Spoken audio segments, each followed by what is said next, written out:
आई भैया, हम अपने सबन के छोट भाई भोजपुरी गायक आर.के. टाइगर आज बतावल चाहतानी कि छोट छोट बच्ची के बलात्कार हो जाता। दुनिया में कैसन पापी लोग हो गई बा, सुनी गाना के माध्यम से। यहाँ अंधा बा कानून, यहाँ अंधा बा सरकार, बेटी बहन सुरक्षित नइखे होता बलात्कार।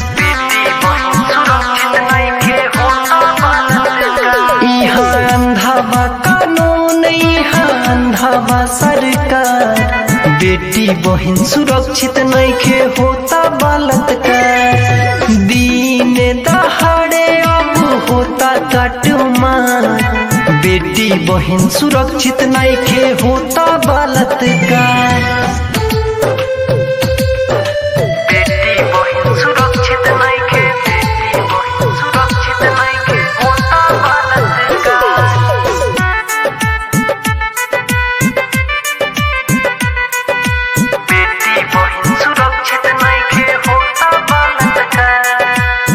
बन के दरिंदा लोगवा करे गंदा काम हो, मिले न सजा ओकरा घूमे सरेआम हो।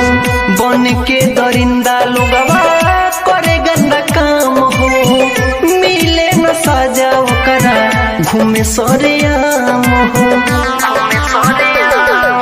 दिन दहाड़े अब होता काटमार, बेटी बहन सुरक्षित नइखे होता बलात्कार। यहाँ अंधा बा कानून, यहाँ अंधा बा सरकार, बेटी बहन सुरक्षित नइखे होता बलात्कार।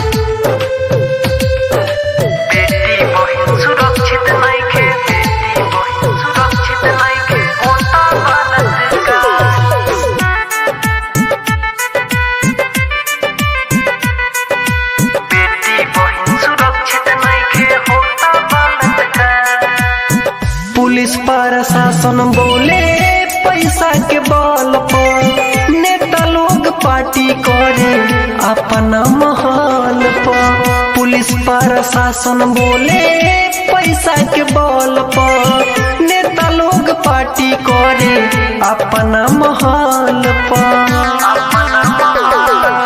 राजू आर.के. टाइगर कहे होता अत्याचार, बेटी बहन सुरक्षित नइखे होता बलात्कार। यहाँ अंधा बा कानून, यहाँ अंधा बा सरकार, बेटी बहन सुरक्षित नइखे होता बलात्कार।